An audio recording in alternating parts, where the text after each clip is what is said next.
హెబ్రీయులకు రాసిన పత్రిక 13వ అధ్యాయాన్ని గాడ్స్ ప్రామిస్ 13వ అధ్యాయము 5-6 వచనాలను చదువుతున్నాను, గమనించండి. నిన్ను ఏ మాత్రమును విడువను, నిన్ను ఎన్నడను ఎడబాయను అని ఆయనే చెప్పాను కదా. కాబట్టి ప్రభు నాకు సహాయకుడు, నేను భయపడను, నరమాత్రులు నాకేమి చేయగలడు అని మంచి ధైర్యముతో చెప్పగలవారమై ఉన్నాము. ఆయన నీతో చెప్తున్నాడు. ఆయన నీతో చెప్పుకున్న మాట మీరు గమనించారు కదా. హెబ్రీయులకు రాసిన పత్రిక 13వ అధ్యాయము 5-6 వచనాల్లో ఆయన ఏం చెప్పాడో తెలుసా? నిన్ను విడువను, నిన్ను ఎడబాయను అన్నాడా? ఇంకేమైనా కదిపాడా? నిన్ను విడువను, నిన్ను ఎడబాయను అన్నాడా? ఇంకేమైనా అన్నాడా? ఏ మాత్రము, ఒకసారి మీరు పక్క వాళ్ళకి చెప్పండి. నిన్ను ఏ మాత్రము విడవడు, నిన్ను ఎన్నడూ విడవడు, నిన్ను ఎన్నడూ ఎడబాయడు. చాలాసార్లు దేవుడు విడిచిపెట్టడు అనుకోవటం వేరు, ఎప్పుడూ విడిచిపెట్టడు అనుకోవడం వేరు. నువ్వు పాపానికి పరుగెడుతున్న వేళ కూడా ప్రభు నీ పక్కనే ఉంటాడు. పరిశుద్ధాత్మ దేవుడు నీతో చెప్తూనే ఉంటాడు, వద్దు వద్దు, దాన్ని ముట్టుకోవద్దు, దాన్ని చూడొద్దు, దాని దగ్గరికి వెళ్ళొద్దు, దాన్ని పట్టుకోవద్దు, దాన్ని అనిపించొద్దు, దాని వైపు చూడకు. పరిశుద్ధాత్మ దేవుడు నీతో మొరపెడుతూనే ఉంటాడు. అయినా ఎవరైతే దేవుని ఆత్మస్వరం విని పరిశుద్ధాత్మకు లోబడతారో వారు పాపంపై విజయం పొందుతారు. లేకపోతే పాపము చేయకుండా పరిశుద్ధాత్మ దేవుడు ఉపయోగపడడు, అడ్డుపడడు.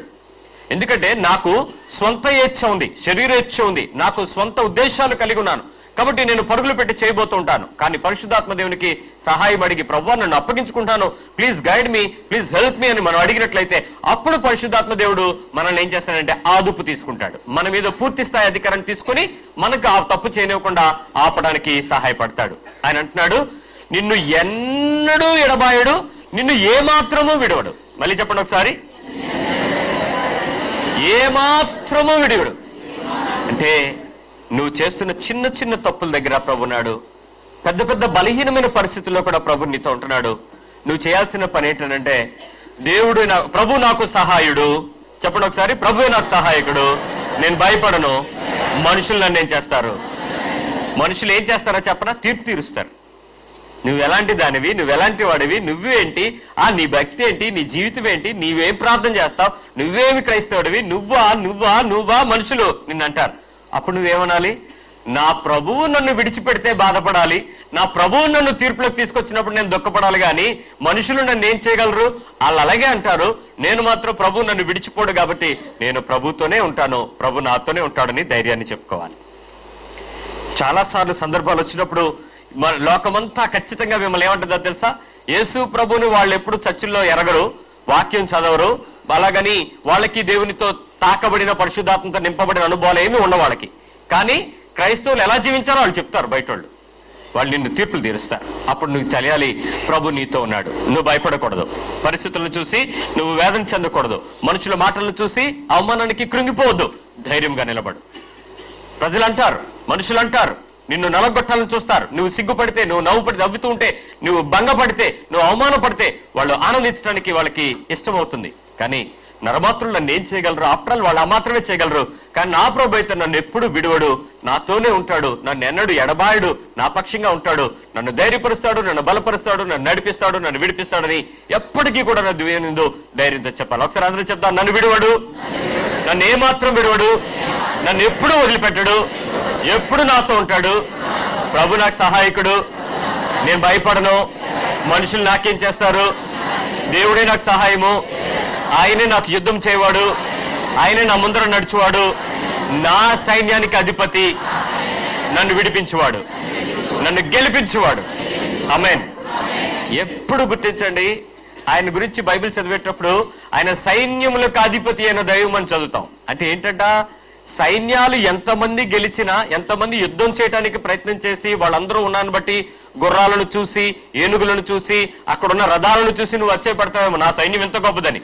ఆ ప్లెటోన్ అంతటిని, ఆ కమాండర్, ఆ టీం అంతటిని నడిపించడానికి ఆ ముందు ఎవరైతే రథసారథి ఉంటాడో ఆయనే అధిపతిగా ఉంటాడు. కాబట్టి ఆటోమేటిక్ గా యుద్ధం అంతా ఆయన ఒక్కడే చేసేస్తాడు. మనం అందరూ కూడా సపోర్ట్ ఉండడమే. కాబట్టి నీ పక్షంగా దేవుడు తోడుగా ఉంటాడు, నువ్వు భయపడవద్దు. హల్లెలూయా. ఒకసారి చెప్పండి, నేను భయపడను, మనుషులను ఏమన్నా నేను భయపడను, నా దేవునితో నేను ఆనందిస్తాను, నా దేవుని యందు నేను ఆనందిస్తాను. ఆమేన్. దేవుని యొక్క వాక్యం విందాం. పరిశుద్ధుడైన యేసుక్రీస్తు వారి శక్తి కలిగిన నామములో కూడి వచ్చిన ప్రతి ఒక్కరికి నా ప్రత్యేకమైన వందనాలు చెల్లిస్తున్నాను. మంచివాడు మరోసారి మనందరినీ కలుసుకోవడానికి దేవుడు కృపనిచ్చాడు. సంఘంలోనికి వస్తూ యేసుక్రీస్తు దగ్గరకు వస్తూ అనేక మంది చేసేటువంటి పిలుపులను మనం చూసినప్పుడు క్రైస్తవ జీవితంలో దేవుని యొక్క ఉద్దేశం స్పష్టంగా ఒకటి నేర్పిస్తా ఉంది. దానికి మనం విన్నాము. ఫస్ట్ ఆయన పిలిచిన పిలుపు ఏంటంటే కమ్, నెక్స్ట్ లర్న్, వచ్చి నేర్చుకోండి. యేసుక్రీస్తు వారు చెప్పిన చక్కటి పద్ధతి కమ్ అండ్ లెర్న్, వచ్చి నా దగ్గర నేర్చుకోండి అని చెప్పాడు. వచ్చాము, నేర్చుకున్నాం. ఇప్పుడు నెక్స్ట్ ఏం చేయాలి? ఇప్పుడు అది ఆలోచిద్దాం. ఏం చేయాలో చూద్దాం. ఇప్పుడు నెక్స్ట్ చేయాల్సిన పని ఏంటంటే మత్తయి సువార్త 28వ అధ్యాయం, Matthew 28.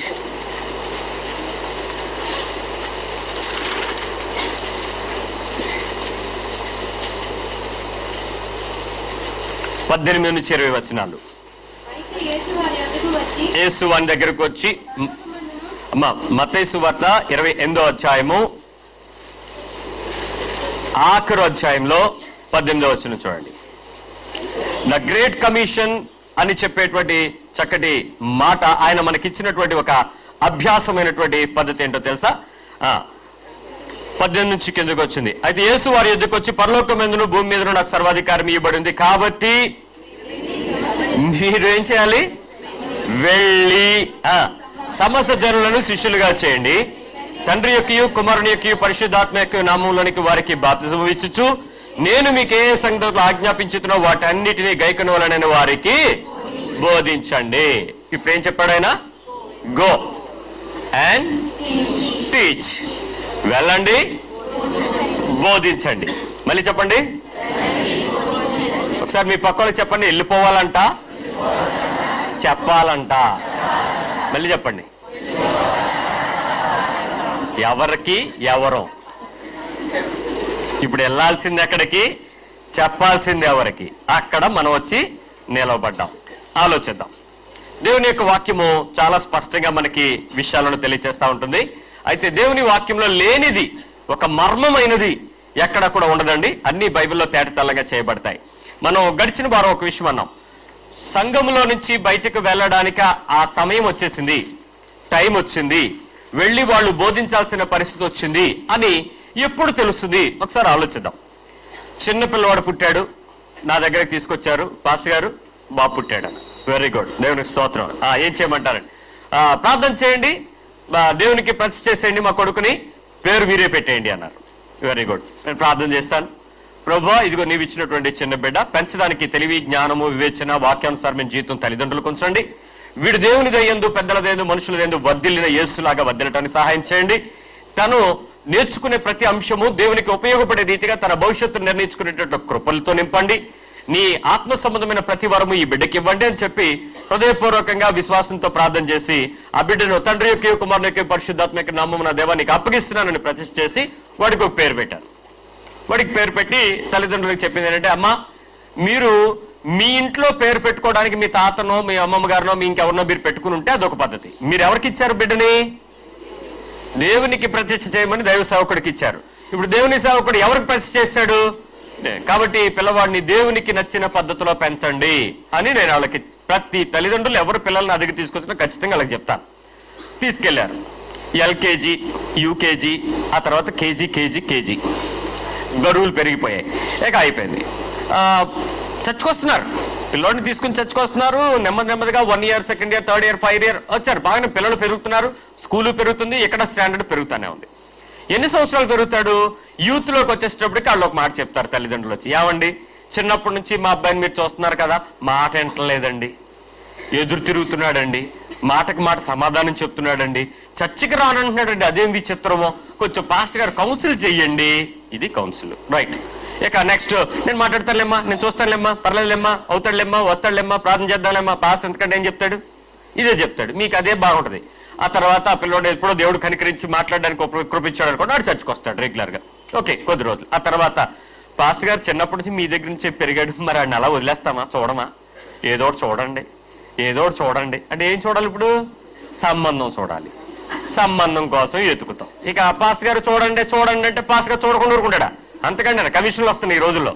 అందుకని కమిషన్ కక్కుర్తిపడి ఒక ఆల్బమ్ తీసిచ్చి, ఇదిగో ఏ అమ్మాయిని ఎంచుకో, ఈ అమ్మాయి బీటెక్, ఈ అమ్మాయి ఎంటెక్, ఈ అమ్మాయి సీటెక్, ఆ అమ్మాయి ఏటెక్, ఎత్తుక్కుని పెళ్లి. ఇక నెక్స్ట్ ఉద్యోగం వచ్చిందంటే ఆ అబ్బాయి అమెరికా వెళ్ళిపోయాడండి, రైట్, వెళ్ళిపోయాడు అమెరికా. ఇక అక్కడితో ఒక చాప్టర్ క్లోజ్. ఆడిని ఎక్కడ పెంచమని ఇచ్చాం?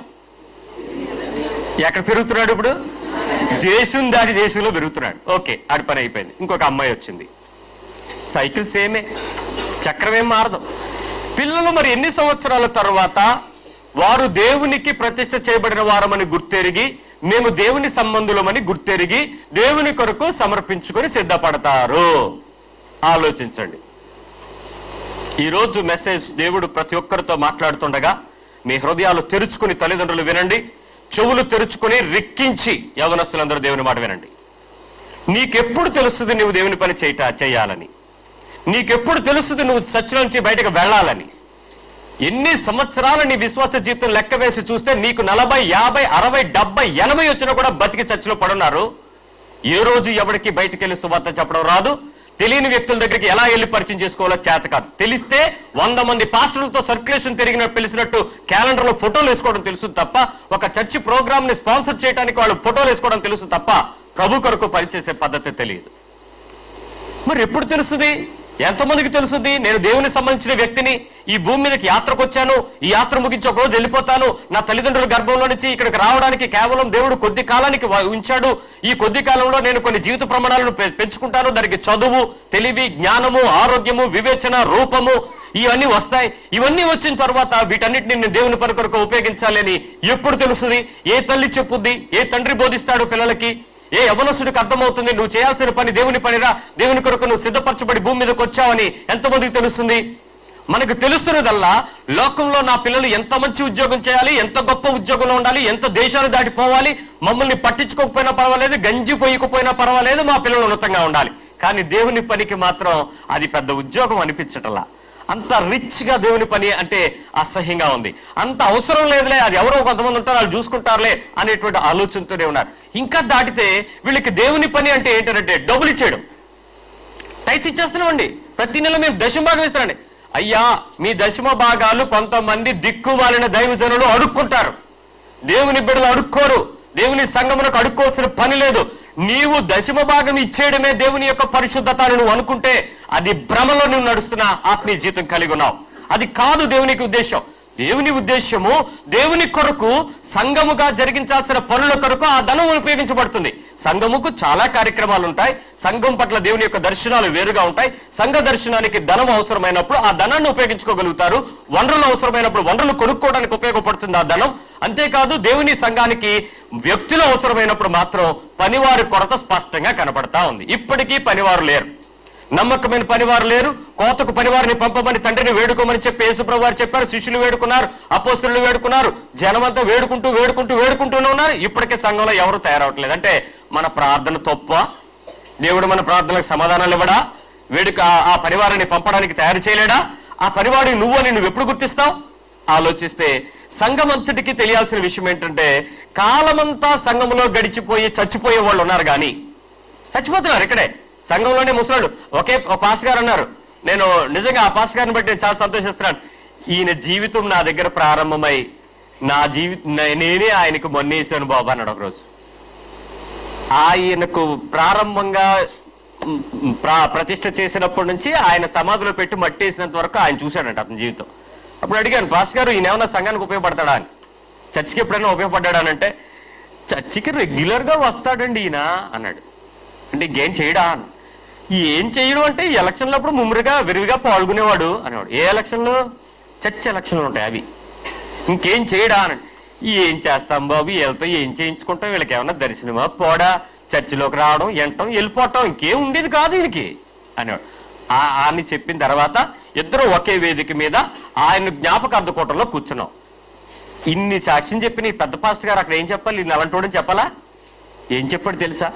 ఎంత భక్తిపరుడు, ఎంత విశ్వాస వీరుడు, ఎంత ప్రార్థనాపరుడు అని చెప్తున్నాడు. పక్కనే ఉన్నాను. తర్వాత నా ఛాన్స్ వచ్చింది, నా నోటికి అదుపు లేదు కదా. అప్పుడు చెప్పా, ఈయన ఎటువంటి దుర్మార్గపు జీవితం జీవించాడో మీకు ఎవరికి తెలిసినా మీరు ఒప్పుకోరు. ఇదే టైము తెలుసుకోండి. పనికి మాలిన జీవితం, వ్యర్థం అనే జీవితం భూమి మీద గడిపేసి వెళ్ళిపోతే రేపటి దినం నువ్వు ఎలా వెళ్ళిపోయావు అమ్మయ్య. ఇంతకీ అందరూ ఎందుకు సంతోషించారో తెలుసా? నిద్రలో చచ్చిపోయాడు మహాత్ముడు, మంచి సావు, నిద్రలో చచ్చిపోయాడు. అందరూ అదే చెప్పుకుంటారు. నువ్వు ఎలా సచ్చావన్నది కాదు, ఎలా బతికి చచ్చిపోయావు అన్నది ముఖ్యం. నీ విశ్వాస జీవితంలో ఏ గొప్ప మరణం అన్నది కాదు, ఎంత ప్రభావవంతమైన శక్తివంతమైన జీవితం ప్రభు కొరకు జీవించామన్నది లక్ష్యం. ప్రియులారా, ఒకసారి ఆలోచిద్దాం. ఏంటి, ఎంతకాలం సంఘంలో ఉండి ఏం చేస్తారు? ఈ 2015 సంవత్సరానికి దేవుడు చాలా ఆత్మ ప్రత్యక్షతలు ఇస్తూ ఉండేటప్పుడు అర్థమవుతున్నాయి, ఖచ్చితంగా సంఘాన్ని కదుల్చడానికి దేవుడు సిద్ధపరచుకుంటున్నాడు. దానిలో భాగమే ఈ రోజు దేవుడు నీతో మాట్లాడుతున్నటువంటి విషయాలు. రైట్, ముందు ఎప్పుడు వెళ్ళాలి, తర్వాత ఎలా వెళ్ళాలి, వెళ్ళి ఏం చేయాలి, ఈ 3 విషయాలు వరుసనే బోధిస్తాను, విందాం. మొదటిగా ఎంతకాలం అంటే, ఒక కోడి గుడ్డుని తీసుకొచ్చి కోడి ముందు పెట్టామనుకోండి, ఒక గుడ్డు తర్వాత గుడ్డు తర్వాత అది పెట్టిన గుడ్లు కొన్ని రోజులు గుడ్లు పెట్టిన తర్వాత అది ఏం చేస్తుందండి? పొదుగుతుంది. పొదిగిన తర్వాత పిల్లలు వస్తాయి. ఆ పిల్లలు ఎక్కడ దాక్కుంటానికి ఇష్టపడతాయి? ఎప్పుడు కూడా దాని రెక్కల కింద. కానీ అది మాత్రం ఎప్పుడు కూడా అక్కడే పొదుగుదాం అనుకుంటుంది. మనం ఏం చేస్తాం దాన్ని? ఎప్పుడు అక్కడే పొదిగితే ఉపయోగం ఏముంటుంది? అవి పెదగవు, నువ్వు తల్లి కూడా ఇదైపోద్దని చెప్పి పొదిగినంతసేపు అది ఎక్కువ ఆహారం తిందండి, అందుకని అది చచ్చిపోద్దని చెప్పి దాన్ని ఏం చేస్తాం? ఆ పొట్టు నుంచి తీసేసి దాన్ని చెదరగొట్టి అది ఇంకా పొదుగుతుంటే తీసుకెళ్లి నీళ్ళల్లో తడిపి ఎన్ని రకాల ట్రిక్స్ చేస్తామో. కోళ్లు పెంచడం మీకు తెలియదు కదా, అందుకు అర్థం కాదు. అన్ని పనులు చేసి దాన్ని మెలకుతో ఉంచడానికే ప్రయత్నం చేస్తాం, దాన్ని తోలేస్తూ ఉంటాం బయటికి. కొద్ది రోజులకి అది అలవాటు పడి మామూలు జీవితంలోకి వచ్చి మళ్ళీ గుడ్లు పెట్టి పిల్లలు చేయడం ప్రారంభిస్తుంది. ప్రకృతిలో ఉన్న ఒక చిన్న ప్రాణికి దేవుడు అంత జ్ఞానం ఇచ్చాడు. సంఘంలోకి వచ్చిన తర్వాత భార్యాభర్తల్ని కలిపి ఏక శరీరం అని చెప్పిన తర్వాత వాళ్ళిద్దరికీ దేవుడు 2-3 గుడ్లు పెడితే, ఆ గుడ్లు పిల్లలై బతికితే, ఆ గుడ్లు పెరిగి పెద్దవైపోయి ఇక్కడే నిలబడిపోయి మళ్ళీ సంతానాభివృద్ధి కొరకు ఇష్టపడ్డాయే గాని ఫలించడానికి కావలసిన మెలకువ కలిగిన జీవితాన్ని మాత్రం లేవు అనేది సంఘం గురించి మనం చెప్పుకోవచ్చు. ఎప్పుడు, ఏ కాలంలో నువ్వు బయటకు వెళ్ళాలి, ఏ కాలం నువ్వు పరిస్థితి నుంచి దాటి బయటకు వెళ్ళిపోయి చెప్పాలో మొదట ఎంత కాలానికి, మొదట నేను మీకు 5 విషయాలు నేర్పిస్తాను. మీకందరికీ ఈ 5 విషయాలు మాకు తెలియదు అనుకునే వాళ్ళు శ్రద్ధగా వినండి. ఈ 5 చాలా ప్రాముఖ్యమైన విషయాలు. నెంబర్ 1, నీకు విశ్వాసం అంటే తెలుసా? నీకు విశ్వాసం అంటే తెలుసా? అవును కాదు చెప్పండి. తెలియదు అన్నారు కొంతమంది. తెలీదా? తెలుసా? తెలియకపోతే చిన్న సహాయం చేస్తాను. హెబ్రీ పత్రిక 11వ అధ్యాయము 1వ వచనం. దేవుడు ఏం చెప్తున్నాడు? విశ్వాసం అంటే ఏంటి అని అంటే, నిరీక్షించబడి వాటి యొక్క నిజస్వరూపము లేనిది ఉన్నది అనుటకు రుజువు. అంటే ఏది లేదో అది ఉంది. మళ్ళీ చెప్పండి, ఏది లేదో అది ఉంది. దేవుడు విశ్వాసానికి కర్త. దేవుడు విశ్వాసానికి కర్త అంటే తయారు చేసినవాడు. ఫెయిత్ ని తయారు చేసినవాడు దేవుడు. ఎలా తయారు చేశాడో చెప్పనా? ఆదికాండం 1వ అధ్యాయం 2వ వచనం చూడండి. జెనసిస్ 1-2 చూడండి. దేవుడు దాన్ని ఎందుకు కర్త అయ్యాడో మీకు చూపిస్తాను. భూమి నిరాకారముగాను శూన్యంగాను ఉండెను, చీకటి అగాధ జలములపై అల్లాడుచుండును. దేవుని ఆత్మ జలములపై. భూమి ఎలా ఉంది? ఆకారం లేదు. నెక్స్ట్, శూన్యంగా ఉంది, ఆకారం లేదు. అంటే మనం గుర్తుపెట్టుకుందాం, షేప్ అనేది లేదు, అట్ ద సేమ్ టైం అక్కడంతా డార్క్నెస్, శూన్యం. దేవుడు దాన్ని చూసినప్పుడు దానిలో ఆకాశం ఉందా లేదా? లేనిది ఉన్నది అనుటకు రుజు. మనకి ఎవరికీ కనపడలేదు, కానీ ఇప్పుడు దేవుడికి ఏం కనపడింది? అక్కడ ఆకాశం కనపడింది. ఏయ్ పైకి వెళ్ళి నువ్వు అన్నాడు, అది పైకి వెళ్ళింది. కిందకు నువ్వు అన్నాడు, కిందకుంది. అక్కడ సూర్యుడు చంద్రుడు కనపడడం లేదు ఆయనకి. ఎక్కడి నుంచి చెప్పండి? శూన్యంలో నుంచి. శూన్యంలో ఏముంది? సూర్యుడు ఉన్నాడా లేదా? మాట్లాడండి అమ్మా. శూన్యంలో సూర్యుడు ఉంటే చీకటి ఎందుకు ఉంటుంది? కానీ అది నీ కంటికి కనపడదు. ఎవరికి కనపడద్ది? విశ్వాసము ఎవరికైతే ఉంటుందో వాళ్ళకి కనపడద్ది. నీకు మామూలుగా అయితే కనపడదు. ఆ విశ్వాసం ఏమి లేదు. అక్కడ సూర్యుడు ఉన్నాడు. ఏయ్ సూర్యుడు ఇలారా అన్నాడు, అది వచ్చాడు బయటికి. చంద్రుడు పక్కకి రా, అక్కడ నిలబడ్డాడు, అక్కడ నిలబడ్డాడు. గ్రహాలను తయారు చేశాడు. భూమిని తయారు చేయడానికి ప్రయత్నం చేసిన ఆయన చేసిన పనుల్లో విత్తనాలు ఇచ్చే మొక్కలు, పళ్ళ వృక్షాలు, భూమి మీద నుంచి జంతువులు, పక్షులు, మరి జలచరాలు అన్నిటినీ తయారు చేసేటప్పుడు ఎక్కడి నుంచి తీసుకొచ్చాడు ఆయన? లేని దానిలో నుంచి ఒకదాన్ని తీసుకొచ్చాడు. ఎవరు చూశారు? ఏది లేదో ఆ ప్రదేశంలో ఒకటి ఉంది అని చూడడానికి ఎవరైతే ప్రయత్నం చేస్తారో అది విశ్వాసం. రైట్? ఎంతమంది కొద్ది విశ్వాసం ఇప్పుడు? Very good. మీకు విశ్వాసం సింపుల్ గా ఎలా ఉంటుందో చెప్తాను. నీ పాపం పోయిందా లేదా? ఎవరు చెప్పారు? ఎలా తెలిసింది నీకు? నువ్వు విశ్వాసంతోనే నమ్మావు. ఏమని? యేసు అనేవాడు పరిశుద్ధుడిగా వచ్చి నా కోసం, నా బదులుగా నా కొరకు చనిపోయాడు కాబట్టి నా పాపము యేసుక్రీస్తు రక్తంలో కొట్టివేయబడింది. ఇది నేను నమ్మి విశ్వసిస్తున్నాను. That's all. ఇప్పుడు నేను విశ్వాసంతో ఉన్నాను. ఏది లేదో దానిలో నుంచి ఉన్నది అనడానికి రుజువు అయ్యింది. రైట్? ఇప్పుడు ఈ విశ్వాసాన్ని దేవుని యందు విశ్వసించుట ద్వారా జరిగిన లాభం ఏంటి? ఎందుకు విశ్వాసం ఉంచాలి? విశ్వాసం అంటే తెలుసుకున్నాం. ఎందుకు విశ్వాసం ఉంచాలి? హెబ్రీ 11:6 చెప్తుంది, విశ్వాసం లేకుండా దేవునికి ఇష్టంగా ఉండడం అవదు. నువ్వు ఇష్టంగా దేవునికి ఇష్టంగా ఉండాలి అని అంటే నీకేముండాలి? విశ్వాసం. నిన్న ఒక వ్రతం ఏదో చేస్తున్నారు మా చర్చికి కొంచెం 4 అడుగుల అవతల ఏదో ఓపెనింగ్ అని వాళ్ళు నన్ను పిలిచారు. పాస్ గారు మీరు రండి, మీరు వచ్చి ప్రార్థన చేయండి అని ఒక గోడ అన్నాడు. అక్కడికి వెళ్ళేటప్పుడు వాళ్ళు వ్రతం ఏదో చేసుకుంటారంటే నాకు తెలియదు, నాకేమో ఇంత పప్పులు ఇచ్చారు. మినపప్పు పెసరపప్పు అదేదో ఇచ్చారు. ఇచ్చి పర్లేదు బ్రదర్ తినండి అన్నాడు. ఏంటిది అన్నాడు. పప్పులు అన్నాడు. ఓకే ఇవన్నీ నేను తిన్నాను. నేను తింటుంటే ఒక ఆవిడ పరిగెత్తుకుని, ఫాస్ట్ గారు ఏమ్మా ఏంటి అంత బూత్ మాట్లాడానా ఏంటి, ఏమైంది అన్న. బొమ్మలకు పెట్టారండి అదని. పప్పులు అన్నాడు, గోడౌన్ కదా అందుకు ఇచ్చాడేమో అనుకున్నాను. ఏం పప్పు అన్నాడు. అంటే ఈ వడపప్పు ఆ దేవుడికి ఇష్టం అంది.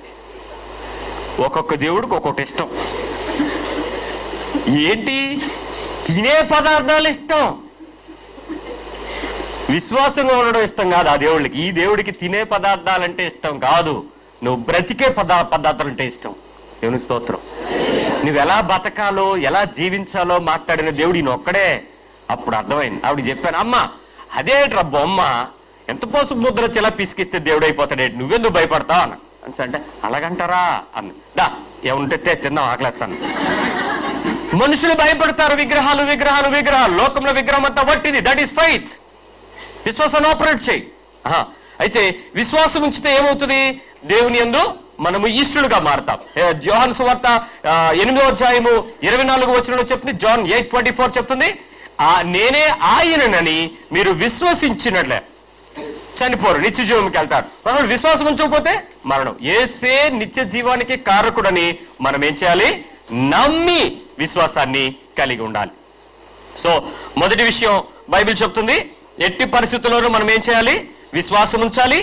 విశ్వాసం ఉంచుట ద్వారా యేసుక్రీస్తే నిజమైన దేవుడని అంగీకరించాలి. విశ్వాసం ఉంచుట ద్వారానే మనము దేవుని సంబంధమైన రాజ్యంలోకి వెళ్తాం తప్ప నరకంలోనికి వెళ్ళమని నమ్మాలి. రైట్? ఇప్పుడు విశ్వాసం ఎలా వస్తుంది? బైబిల్ సింపుల్ గా చెప్తుంది. రోమా 10:17 వినుట ద్వారా విశ్వాసం. వినుట ఎవరి గురించి? ఎవరి గురించి? క్రీస్తుని గురించి. సాక్ష్యాల సభ. సాక్ష్యాలు చెప్తూ మొదలు పెడతారు. అయ్యగారు ప్రార్థన చేయగా నా దయ్యం పోయింది, దయ్యం వెళ్ళిపోయేటప్పుడు నా గురించి బోల్ విషయాలు చెప్పింది, దాన్ని రికార్డ్ చేశారు పాస్టర్ గారు. అవసరమా? అది యేసు గురించి బోధ, మనుషుల గురించి బోధ? మనుషుల గురించి దయ్యముల బోధ. మళ్ళీ దయ్యం చెప్పింది దయ్యం బోధ కాక దేవుడు బోధ వద్దా? దాన్ని రికార్డ్ చేయడం ఏంటి? చాలా మందికి నమ్మలేని విషయం ఏంటంటే యేసుక్రీస్తు గురించి ఎక్కువ వినడం ద్వారా మీరు విశ్వాసంలోకి వెళ్తారే తప్ప సాక్ష్యాలు సాక్ష్యాలు సాక్ష్యాలు పుస్తకాలు మీరేమి దేవునిలో నిలవడానికి ప్రయత్నం చేయరు. గమనించండి. తర్వాత మొదటిగా నీకు విశ్వాసం. ఇప్పుడు ఎంతమందికి వచ్చిందా విశ్వాసం? తెలిసిందా లేదా? ఉందా లేదా? దేవుని స్తోత్రం చెప్పండి ఒకసారి. మీరు పక్క వాళ్ళకి చెప్పండి నాకు విశ్వాసం అంటే తెలుసు అని. రెండవది నిరీక్షణ. హోప్ అంటే ఏంటో చెప్తాను. నిరీక్షణ అంటే ఏదైతే రాదో, ఏదైతే అవ్వదో అది వస్తుంది అని ఎదురు చూడడం. ఏది జరగదో, ఏది అవ్వదో, ఏది రాదో, ఏది కనపడదో, ఏది వినపడదో, ఏది పొందలేమో అది ఒక రోజు నాకు అది ఖచ్చితంగా దైవికమైన పద్ధతిలో నా దగ్గరికి వస్తుంది. ఇది నా నిరీక్షణ. ఎంతమందికి ఉంది నిరీక్షణ? మీకు చాలా ప్రార్థనలకు సమాధానం రాలేదు కదా, ఇంకా ఉన్నాయా లేవా? వెరీ గుడ్, మీరు అలాగే ఉండండి. ఇప్పుడు మీకు నిరీక్షణ అంటే ఏంటో తెలిసిపోయింది. ఈ నిరీక్షణ ఎందుకు? రోమపత్రిక 8:25, రోమన్స్ 8:25.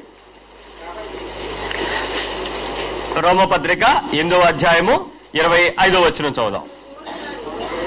మనము చూడని దాని కొరకు నిరీక్షించిన ఎడల ఓపికతో దాని కొరకు కనిపెట్టడం కొరకు ఏం కావాలి మనకి? ఇప్పుడు నిరీక్షణ.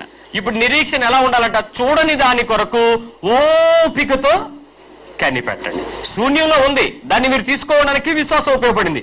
అది వచ్చేస్తుంది, దారిలో ఉంది, దాన్ని పట్టుకోవాలి. దానికి ఇప్పుడు నీకు ఏం కావాలి? ఓపిక కావాలి. నిరీక్షణతో మనం ముందుకు వెళ్ళడానికి దేవుడు ఇష్టపడుతున్నాడు. సో ఇప్పుడు నిరీక్షణ అంటే ఏంటో మీకు తెలిసిపోయింది. నిరీక్షణ ఎలా వస్తుంది, ఎలా మనం దాన్ని పొందుకుంటాం? నిరీక్షణ అనేది రోమపత్రిక 8వ అధ్యాయము 15వ అధ్యాయము 4వ వచనం. Romans 15:4 15లో 4వ వచనం చూద్దాం. రోమపత్రిక 15వ అధ్యాయము 4వ వచనం. ఎలయనగా ఓర్పు వలనను లేఖనముల వలని ఆదరణ వలనను మనకు నిరీక్షణ కలుగుటకై పూర్వమందు వ్రాయబడి ఉన్నవని మనకు బోధ కలుగు నిమిత్తము వ్రాయబడి ఉన్నాయి. ఇప్పుడు ఓర్పు కావాలన్నా నిరీక్షణ కావాలన్నా మనకు కావాల్సింది ఏంటి? ఇప్పుడు లేఖనాలు చదవాలి, బైబిల్ చదవాలి. బైబిల్ చదివేటప్పుడు నీకేం కలుగుద్ది? నిరీక్షణ కలుగుద్ది, హోప్ కలుగుద్ది. సో నిరీక్షణ, హోప్ అనేది లేఖనాలను చూస్తున్నప్పుడు ఖచ్చితంగా మనకి అది నిరీక్షణ వచ్చేస్తుంది. ఇప్పుడు నీ జీవితంలో చాలా విషయాలు ఇంకా రావాల్సిన ఉన్నాయా లేవా? పొందాల్సిన ఉన్నాయా లేవా? వస్తాయా రావా? చెప్పండి ఒకసారి. వస్తాయి. ఎప్పుడు? ఎప్పుడు?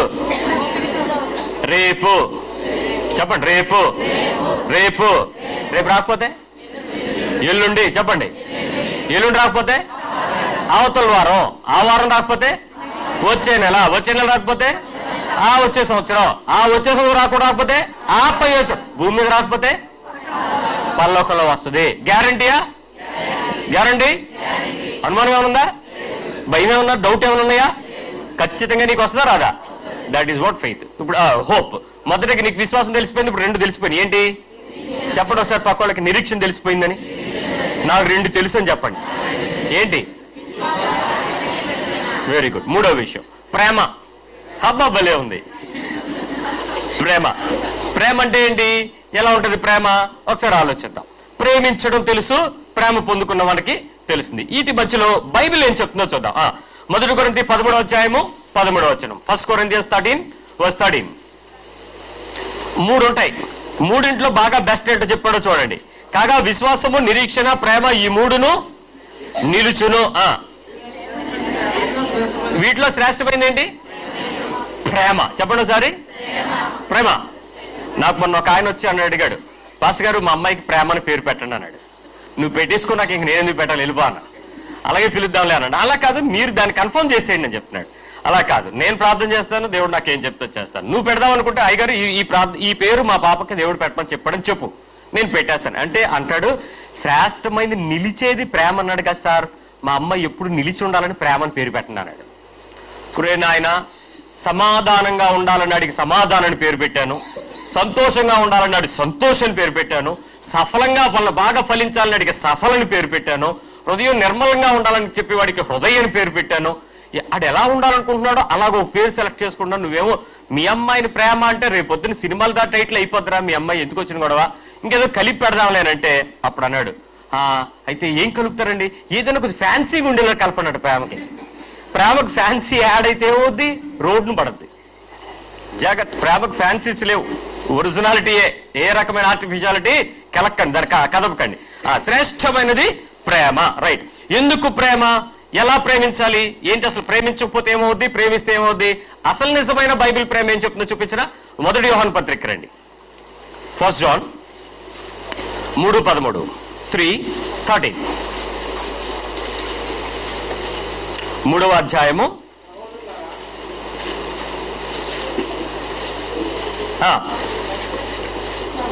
13-14 కలిపి చదువుదాం. సహోదరుల, లోకము మిమ్మును ద్వేషించిన యెడల ఆశ్చర్యపోకండి. అలా ఉంచండి. మనము సహోదరులను ప్రేమించుచున్నాము గనుక మరణములో నుంచి జీవములోనికి దాటి ఉన్నామని ఎరుగుదు. ప్రేమ లేనివాడు ఎక్కడ నిలబడ్డాడు, ఎక్కడ మరణం ముందు నిలిచున్నాడంటే ఏమైనట్టు అర్థం, కోమలో బతుకుతున్నాడని అర్థం. వాడికి ఏమి పరికరావు, అవయవాలు ఏం కదలో, దురద. నేను ఒక ఆయన కోమల నుంచి బయటకు వచ్చిన తర్వాత అడిగాను, బ్రదర్ ఏంటి నీ ఫీలింగ్స్ ఏంటి, అసలు నువ్వు ఎలా ఫీల్ అయ్యావు, ఏంటి సంగతి, నేను వచ్చాను చూసావా, నేను ప్రార్థన చేశాను నీకు విన్నావా, ఎలా అనిపించింది, నేను ప్రేర్ చేస్తున్నప్పుడు నాకు ఒకటి కనిపించింది, నీకు ఏం కనిపించింది అని అడుగుతున్నాను. బ్రదరు, దురద వేసేస్తూ ఉంటుందండి, చెయ్యి వెళ్దండి అక్కడికి, అక్కడ ఏం చేయాలో కాలేజ్ గోక్కుందాం అనుకుంటాను, అవ్వదండి, నర్సులు పట్టించుకోరు, మీరు వచ్చారు మీకేసి చూస్తున్నాను, మీరేనో గోకుతారేమో, అసలు నాకు అవ్వట్లేదండి బాబు, మాటలు రావట్లేదండి అన్నాడు. కోమ ఎంత బాధకుంటుందో తెలుసా. సహోదరుని ప్రేమించిన వాడు చచ్చినోడు, చచ్చిపోయి బతుకుతున్నాడు. బైబిల్ అదే చెప్తుందండి. నిజంగా నేను కొంతమందిని చూశాను ఇక్కడ, వాళ్ళు వాళ్ళ తమ్ముళ్ళని ఎంత చక్కగా ప్రేమిస్తున్నారంటే ఆ తమ్ముళ్ళలోకి ఆ అన్నయ్య కోరం ఎతికితే అంత హార్ట్ఫుల్ లవ్ లేదండి వాళ్ళలో. ఈయనెందుకు అంత పట్టుకు పీక్లాడి చచ్చిపోతాడు తమ్ముళ్ళ కోసం అని నాకు ఎంతో బాధ వస్తుంది వాళ్ళ గురించి. కానీ బైబిల్ వాక్యం అది, ఈ ట్రస్ట్ ద వర్డ్.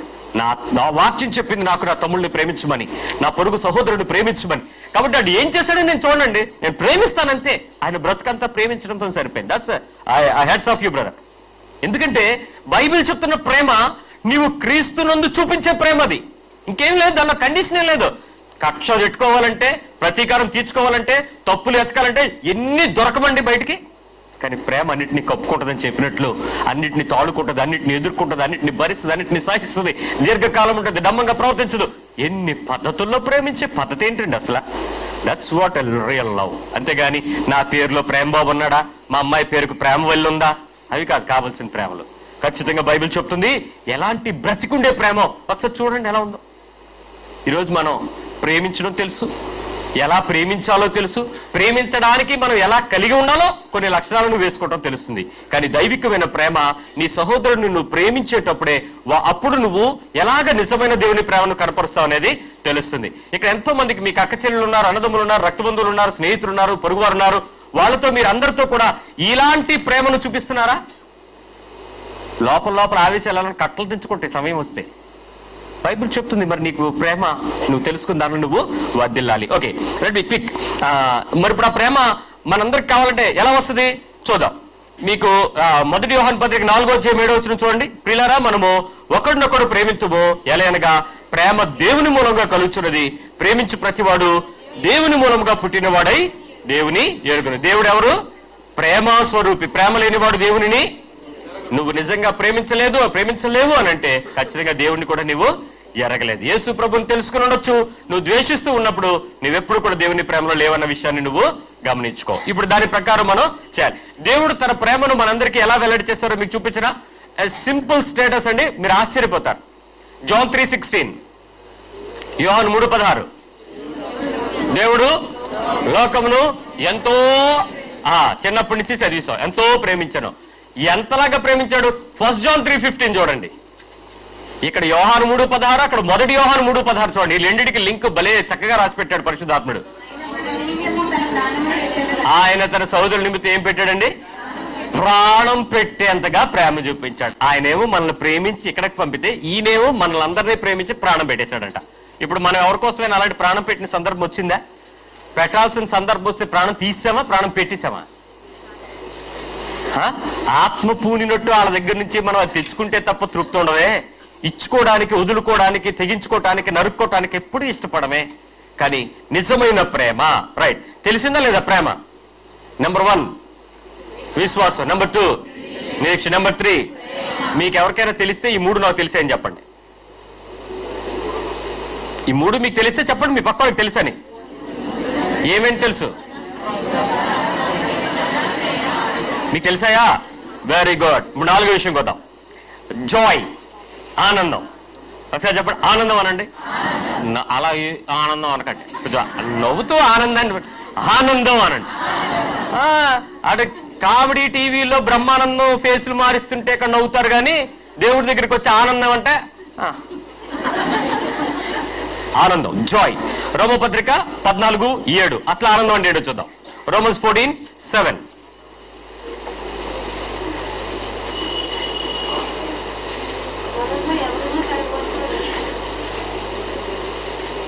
సారీ, పరిశుద్ధాత్మ యందలి ఆనందం ఎక్కువగా ఉందని దేవుని యొక్క వాక్యం చెప్తుంది. No it's not that reference. Okay, వదిలేండి. ఎప్పుడు పరిశుద్ధాత్మ ద్వారా ఉండే సంపూర్ణమైన ఆనందాన్ని మనందరం అనుభవించాలని దేవుడు కోరుకుంటున్నాడు. ఒకసారి ఆలోచిద్దాం. దేవుని యొక్క ఆత్మ యొక్క ఆనందాన్ని ప్రతిసారి అనుభవించేటప్పుడు మనం ఎలా ఆలోచిస్తామో ఒకసారి చూద్దాం. ఈ లోకంలో మీకు ఏదైనా వస్తువు దొరికినప్పుడు మీరు ఎలా ఫీల్ అవుతారు? మీకు కావాల్సింది, మీరు కోరుకుంటుంది, మీరు ఎదురు చూస్తుంది సవకగా ఎవడు దాన్ని చూసినా దాన్ని పట్టుకోకుండా నీ కోసమే అన్నట్టు నువ్వు లైన్లో దాని దగ్గరికి వెళ్ళేటప్పుడు నీ ముందున్నవాడు ఇది నాకు కాదండి అని పక్కకి తొలగిపోతే అమ్మయ్యా అది నువ్వు ఎలా పట్టుకుంటావు? అప్పుడు మీకు ఎవరికి వద్దకపోతే నేను తీసుకుంటాను అది తీసుకుంటావా, లేకపోతే ఆమెగా తీసుకుంటారా? ఎప్పటి నుంచి ప్రార్థన, ఆ చీర ముట్టుకోకుండా బాగున్నా, చీర ముట్టుకోకుండా బాగున్నా, వదిలిస్తే బాగున్నా, అది వదిలిస్తే బాగున్నా. కంకటాల సిల్క్స్ సూక్ష్మ లోపాలు కలిగిన చీరల అమ్మకం, డిస్కౌంట్ సేల్ 40% నుంచి 60%, 3 రోజులు మాత్రమే. నువ్వు ఎక్కడుంటావు? టిఫిను కాఫీ అంటే అక్కడే. ఎందుకు? కుప్పలు పట్టుకుని దోహకుని పక్క కూర్చొని వాళ్ళకి ఫోన్ చేసి వీళ్ళకి ఫోన్ చేసి వాళ్ళ నుంచి ఎన్ని తిప్పలండి బాధ అంతా. దేనికోసం? నాకు కావాల్సింది నాకు దొరికింది. విచిత్రంగా నేను అడిగాను ఒక అమ్మాయిని, అమ్మ చీరలు బట్టల షాప్లో పనిచేస్తుంది, మివల్లో ఒక పాప ఉంటుంది, మన క్రైస్తవురాలు. అమ్మాయి వెళ్ళంగానే విష్ చేసి ఒక మాట అడుగుద్ది, అనయ్య గడిచిన వారం మీరు మాట్లాడిన ఈ విషయంలో ఈ మాట నాకు బాగా తగిలింది అనయ్య అని చెప్పుద్ది. ఆ పాపతో మాట్లాడుతాను, అమ్మ ఇన్ని బట్టలు ఉంటాయి, నీకు ఎప్పుడైనా బట్టలు కట్టుకుని వేసుకుని అలా అనిపించలేదా? ఆనందించాలి, బాగుంటుంది అని నీకు ఎప్పుడు అనిపించలేదా అని అడిగితే అమ్మాయి ఒక మాట, అనయ్య పొద్దు నుంచి సాయంత్రం వరకు నా బతుకు ఇక్కడే, మాకు యూనిఫామ్ వేసారు. ఇప్పుడు ఆవిడ వచ్చి ఇది ఎలా ఉంటుంది అందనుకో, మీద వేసుకుని ఇలా చూపిస్తాను, ఇంకొకటి వచ్చి ఇది అలాగ ఇటువైపు అయ్యి అందరికి ఇలాగ వేసుకుని చూపిస్తాను. ఇంక ఎలాగేసుకుని ఎలాగే ఉంటారని తెలిసిపోయినప్పుడు ఇంకా ఎన్నింది కానీ. మరి ఇంతమంది ఎందుకు ఇలా ఆలోచిస్తారు అని అంటే, అక్కడ పోస్టర్స్ బొమ్మలు అంటిస్తాం కదనయ్య, వీళ్ళు దానిలో ఊహించుకుంటారనయ్య. ఎవరు బట్టలు కొనేవాళ్ళంట, ఈ చీర వేసుకుంటే నేను ఆ కత్తిరి నాకు కైపులాగా ఉంటాను. నీ ఒడ్డు పొడుగు తగినట్టు నువ్వు వాళ్ళ ఎందుకు మారతావు? ఆవిడ ఒకటే అవుతుంది, నువ్వెందుకు అవుతావు? కానీ నీ ఊహకు ఏమాత్రము అంచులు లేకుండా ఆనందించడానికి ఆ బట్టల షాపులలో అందుకే మన దగ్గర డబ్బులు తీసుకుని ఆనందాన్ని ఇస్తున్నారు. ఉదయం నుంచి సాయంత్రం వరకు ఎత్తుక్కోమని ఆలోచించు. నీ విశ్వాస జీవితంలో దాన్ని ఆనందం కావాలి అని అంటే ఒక వస్తువు కావాలి. నిన్న ఒక పాప హుర్రే నడుస్తుంది, నేను ఆగి అడిగాను ఏంటి ఆనందం అని అంటే, స్టార్ స్పోర్ట్స్ వస్తుంది మా టీవీలో అంది. టీవీ ప్రోగ్రామ్ ఆ పిల్లకి ఆనందం. ఏంటి స్టార్ స్పోర్ట్స్ ఏంటి గొప్ప అంటే, ఈ మధ్య ఆపేసాడు ఇప్పుడే వస్తుంది, నాకు ఎంత సంతోషం అయిపోయింది, అది అరిసాను పొరపాటేం కాదు, అలవాటే. కొంతమందికి ఆనందాలు ఏంటి, ఈ లోకం స్వాస్థ్యపు ఎలా పొందుకోవాలి, ఎలా పరిస్థితులు అనేది. యేసుక్రీస్తు వారు మనకు ఒక ఆనందం గురించి చెప్పారు, అదేంటో చూపించినా ఎలా వస్తుందో చెప్తారు. John 16:24 త్వరగా ముందుకెళ్దాం. అందుకు యోహాను సువార్త 16:24 16:24 మీ సంతోషము పరిపూర్ణమగినట్లు అడగండి మీకు దొరికేస్తాయి. ఎంత శుభవార్త అండి ఇది. నీ సంతోషం పరిపూర్ణమగినట్లు ఏం అడగాలి? అడుగో, నీకెందుకో. అదేమవుద్ది? దొరుకుద్దా వస్తుందా? దొరకాలంటే వెతకాలా, లేకపోతే నీ దగ్గర కూర్చుంటే వచ్చి పడిపోద్దా? నా చేతిలో పడినప్పుడు దొరికిందని చెప్తావా, నేను ఎత్తుక్కుంటూ దొరికిందని చెప్పావా? బైబిల్లో యేసు ప్రభు వారు తప్పు మాట్లాడలేదు, జాగ్రత్తగానే మాట్లాడాడు. జాగ్రత్తగా సంతోషం పరిపూర్ణమగినట్లు అడగండి. ఒక రోజు మన చర్చిలో ఒక బ్రదర్ వచ్చి నన్ను అడిగారు, పాస్టర్ గారు మీతో నాకు పర్సనల్గా 10 నిమిషాలు ఇంటర్వ్యూ కావాలన్నాడు. అయ్యి బాబే ఇంటర్వ్యూవా? ఓకే, నేను ఆ స్టేజ్కి వచ్చారేమో, సరే తీసుకోండి అన్న. ఆయన అడిగిన ఫస్ట్ ప్రశ్న, మీరు ఎన్ని ప్రార్థనలు ఈ సంవత్సరం చేశారు అన్నాడు.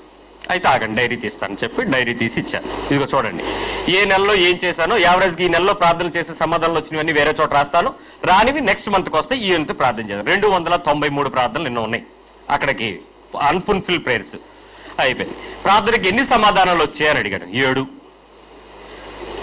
293 ప్రార్థనల్లో 7 ప్రార్థనలకి సమాధానాలు స్పష్టంగా వచ్చాయి, మిగిలినటికి రాలే. అంటే మీ ప్రార్థన రేటు ఎంత అన్నాడు. లెక్కేసుకోండి, లెక్కలు మీవి నాయి కాదు. మరి మీకు ఎప్పుడు బాధ అనిపించలేదా అన్నాడు. అనిపించలేదు. అంటే మీకు ఆత్మలో చలనం లేదా అన్నాడు. ఆత్మలో చలనం అంటే ఏంటి? ఆత్మలో దుఃఖపడ్డం గురించి విన్నాను కానీ చలనం ఏంటి అని అంటే, మీకు ఎప్పుడు బాధ, ఏంటి నీ ప్రార్థనకు సమాధానం రావట్లేదు, ఇన్ని ప్రార్థనలు చేస్తున్నా అని ఇప్పుడు అనిపించలేదా మీకు అన్నాడు. ఓహో అది ఆత్మీయ చలనమా? సరే అయితే ఒకటి చెప్తాను వినండి. దేవుడు ప్రార్థన చేయమన్నాడు, ప్రార్థన చేసి దొరుకుతుంది అని చెప్పాడు. నేను ఇప్పుడు ఆనందించాల్సింది ఏంటంటే, దేవునికి నేను నా ప్రార్థనా విజ్ఞాపన కృతజ్ఞతల ద్వారా చెల్లించానా లేదా, అదొక్కటే నాకు సంబంధించిన సమస్య. దాన్ని చేయటమే నాకు ఆనందం, దానికి సమాధానంలో వచ్చినా లేదా నాకు సంబంధించిన విషయం కాదు. వాటిని బట్టి ఆనందించేవాడు చిన్నపిల్లడు చాక్లెట్ల కోసం ఏడ్చి ఆనందించినోడు. అలా నేను ఉండాలనుకోలే. ప్రార్థన చేయటమే నాకు ఆనందం, ప్రభువుకి చెప్పడమే నాకు సంతోషం, ప్రభుతో నేను మాట్లాడుకోవటానికి నా సంతోషం పరిపూర్ణమయ్యేటట్లు సంతోషమైన ప్రార్థన చేయడమే నాకు ముఖ్యం, కానీ సమాధానాలు నాకు సంబంధించిన విషయం కాదు అన్నాడు. అదేంటండి మీరు ఏదో విచిత్రంగా మాట్లాడుతున్నారు, సమాధానాలు రాకపోతే మనం ఎలా నడుస్తామండి అన్నాడు. ఆనందంగా అన్నాడు. అదేంటండి సమాధానాలు వస్తే కదా సంతోషం. నువ్వు రిజల్ట్ ఓరియంటెడ్ లైఫ్ నా ఎక్స్పెక్ట్ చేస్తున్నావు. I'm not talking about result oriented life. నా రిజల్ట్ ఏంటంటే ప్రేయర్ చేయడమే నా లైఫ్. ప్రార్థన చేయడానికి నేను ఇష్టపూర్వకంగా ఉన్నానా లేదా, సంతోషంగా కృతజ్ఞతలతో చెప్తున్నానా లేదా, ఇదొకటే నాకు సంబంధించిన జీవితం బాబు, నాకు రిజల్ట్ సంబంధం లేదా అంటే 7తో సాటిస్ఫై అయిపోయారనండి. 7తో కాదు, 293 ఏడ్చి ప్రార్థన చేయడంతో సాటిస్ఫైడ్ అన్నాను నేను. సమాధానానికి సాటిస్ఫాక్షనా, ప్రార్థన చేయడానికి సాటిస్ఫాక్షనా? మామూలుగా చెప్పండి, మామూలుగా చెప్పండి, మనమాట సమాధానం వస్తేనే నీకు సాటిస్ఫైడ్. మరి ప్రార్థన చేయడానికి ఎందుకు సాటిస్ఫాక్షన్ లేదు? యేసుప్రభు వారు ఏమన్నారు? నీ సంతోషం పరిపూర్ణంగా అవ్వాలి అని అంటే నీకు సమాధానం దొరుకుతుంది కాబట్టి ప్రార్థన చేయమన్నాడా? ప్రార్థన చేస్తే కాబట్టి దొరుకుద్దని చెప్పాడా? ఇప్పుడు నా సంతోషం పరిపూర్ణమయ్యేలాగే నా జీవితంలో ఏ ప్రార్థనకు సమాధానం రాకపోయినా నాకు బాధ లేదు, నేను ఇప్పుడు ప్రార్థన చేస్తూనే ఉంటాను. ఎవరికైనా కొత్త విషయం అర్థమైంది ఇవాళ? ఎవరికైనా అర్థమైందా? నేను చెప్పిన విషయం కొత్తగా అర్థమైందా? నేను సమాధానాల గురించి నేను ఎదురు చూడలేదు. మా అబ్బాయి మారాడా, మా ఆయన మారాడా, మా ఆవిడ మారిందా, వాళ్ళు చేశాడా, వీళ్ళు ఇచ్చాడా, వాళ్ళకి వచ్చినాయా, వీళ్ళకి వచ్చినాయా, వీళ్ళకి ఇచ్చారా, వాళ్ళకి వచ్చారా, అసలు నాకు సంబంధించిన విషయం కాదు. ఆ విషయాలు దేవుడితో నేను సంతోషంగా మాట్లాడగలిగి అడుగుతున్నానా లేదా, అదొకటే నాకు సంబంధించిన విషయం. ప్రార్థన చేసేటప్పుడు కొంతమందికి చాలా దుఃఖంతో ఏడ్చే కొన్ని ప్రార్థనలు ఉంటాయి. ఆ కొన్ని ప్రార్థనలు మినహాయించి ఎక్కువ ప్రార్థనలు నా జీవితంలో సంతోషమైన ప్రార్థనలుగా మార్చుకున్నాను. ఏ విషయమో కూడా అంత ఈజీగా సమాధానం వచ్చే విషయాలు కానే కావు. కానీ నా హృదయంలో దేవుని మాట సంతోషంగా ఉంటుందిరా, నువ్వు ప్రార్థన చేయ అన్నాడు దేవుడు. నేను ప్రార్థన చేయడం నాకు సంతోషం, అంతే. నాకు 4 విషయాలు తెలిసాయి: విశ్వాసం, నిరీక్షణ, ప్రేమ. ఎవరికైనా చెప్పండి, 4 దొరికాయి. లాస్ట్ విషయం చెప్పేస్తున్నాను వినండి. లాస్ట్ విషయం, ముఖ్యమైన విషయం అని చెప్పారు కదా, మీకు తెలియకపోతే నోట్ చేసుకోమని. 5వ విషయం సమాధానం. ఏంటది? సమాధానం, పీస్ లేక ఆన్సర్ ఏమైనా అనుకోండి. సమాధానం, శాంతి. యేసుక్రీస్తు వారికి ఒక పేరుంది. ఆయన ఏం పేరు పెట్టారు? ఆయన పిలిచినప్పుడు ఏమని చెప్పారు? ఇందాక విశ్వాసానికి కర్త, ఇది అంటే ఏది లేదో నీకు ఏదైతే సమాధానం దొరకదో దాన్ని ఎవరు తయారు చేయగలరు? కర్త అంటే maker, who can made it, తయారు చేయవాడు, దానిని రూపించువాడు. కర్త ఎవరు? ఇప్పుడు జీసస్. ఇప్పుడు నువ్వేదైతే సమస్య నీకుందో దానికి ఇంతవరకు ఎవరు పరిష్కారం చూపలేకపోతే ఆ పరిష్కారాన్ని తయారు చేయగలిగిన వాడు ఎవరు ఇప్పుడు? ఎస్. ఎక్కడి నుంచి తేగలడు ఆయన? శూన్యంలో నుంచి తేగలడు. ఎవరికి కనపడదు, ఎలా వస్తుందో తెలియదు, ఏ రూపంలో ఉంటుందో తెలియదు, ఎవరిస్తారో తెలియదు, కానీ ఎక్కడి నుంచి తేగలడు ఆయన? శూన్యంలో నుంచి దాన్ని తీసుకొచ్చి నీకు ఇవ్వగలిగిన వాడు. రైట్. సమాధానకర్త. సమాధానంగా ఎందుకు ఉండాలి? యూజువల్ గా సమాధానం ఎవరితో ఉండాలి తెలుసా? నాకు దేవునితో సమాధానం ఉండాలి, నంబర్ 1. నంబర్ 2, నాలో నాకు సమాధానం ఉండాలి. నంబర్ 3, నాకు నా పొరుగు వానికి సమాధానం ఉండాలి. నంబర్ 5, నాకు నా శత్రువుకి. నంబర్ 4, నాకు నా శత్రువుకి సమాధానం ఉండాలి. ఈ 4 సమాధానాలు కావాలి. 1 నాకు, 2 3 నాకు నా ఎనిమికి. ఇప్పుడు వీటిలో ఈ 4 ఎవరికి ఎక్కువ సమాధానం మిస్ అవుతుందో చెప్పండి. మీలో మీకా, మీకు దేవునికా? శత్రువుతో దాన్ని ఎక్స్పెక్ట్ చేయకండి, లేదు, వదిలేండి. మనకున్న ప్రాబ్లం వల్ల ఇది. ఇప్పుడు నువ్వు సమాధానంగా ఉండడానికి ప్రయత్నం చేస్తే, మీరందరూ సమాధానంగా ఉండడానికి ఇష్టపడితే దేవుడు ఏం చేస్తాడో తెలుసా? ఒకసారి చూడండి. సామెతల గ్రంథం 16:7.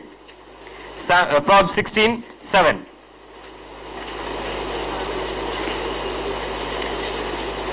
సామెతల గ్రంథం 16:7. ఒకని ప్రవర్తన యెహోవాకు ప్రీతికరమగినప్పుడు ఆయన వారి శత్రువులను సహా వారికి మిత్రులుగా చేస్తాడు. ఒకని ప్రవర్తన అనే విషయం స్పష్టంగా దేవుడు ఎందుకు చెప్తున్నాడంటే, నీ జీవితంలో నువ్వు జీవించే విధానం నువ్వు దేవుని యొక్క ఆమోదాన్ని గనక పొందితే, దేవునితో గనక కలిసి విశ్వాసాన్ని గనక జీవిస్తే, దేవునితో సమాధానకరమైన జీవితాన్ని కలిగినట్లు దేవుడు కోరుకున్న పద్ధతిలో నువ్వు గనక చేస్తే, ఆయన చేసే పని ఏంటో తెలుసా? నీకు శత్రువుని సైతం తీసుకొచ్చి నీకేం చేస్తాడట? మిత్రుడుగా మార్చేస్తాడు. ఇప్పుడు సమాధానంగా ఉంటే నీకు అడ్వాంటేజే కాదా? శత్రువే మిత్రుడు అయిపోయాడంటే మిత్రుడు ఏమవుతాడు? ఇప్పుడు జిగ్రీ అయిపోతాడు అనమాట, వదలనంత థిక్ అయిపోతాడు అనమాట ఫ్రెండ్షిప్. అప్పుడు బ్రదర్ ఏమవుతాడు? మనకి బ్రదర్ చుట్టుపక్కల వారు ఏమవుతారు మనకి? నువ్వు లేకపోతే వాళ్ళకి జీవితం గడవదు. అప్పుడు నీలో నీకేమనిపిస్తుంది? ఎస్. అప్పుడు నీ దేవుడు నీ యందు ఆనందిస్తాడు. సమాధానం ఉండాలా అక్కర్లేదా? Very good. ఎలా వస్తుంది సమాధానం? ఎలా వస్తుంది? సింపుల్. ఫిలిప్పీ పత్రిక 4:6. ప్రతి విషయం దేని గురించి చింతపడకూడదు. ఫిలిపియన్స్ 4:6. దేని గురించి చింతపడకండి కానీ ప్రార్థన, విజ్ఞాపన, కృతజ్ఞతాపూర్వకంగా నీ విన్నపములు దేవునికి తెలియచేయడం. అప్పుడు సమాధానకర్త అయిన దేవుడు మీకు తోడుగా ఉంటాడు, సహాయంగా ఉంటాడు, మీ హృదయానికి కాపలా ఉంటాడు అని చెప్తున్నాడు. మనం సింపుల్ గా చేయాల్సిన పనులన్నీ ఈ 5 చూడండి. డే టు డే లైఫ్ లో ఫిలిప్పీ పత్రిక 4:6 day to day regular life లో ఈ 5 పనులు చేస్తున్నామా లేదో చూసుకోండి ఒకసారి. విశ్వాసము, మళ్ళీ చెప్పండి, విశ్వాసము, నిరీక్షణ, ప్రేమ, ఆనందము, సమాధానం.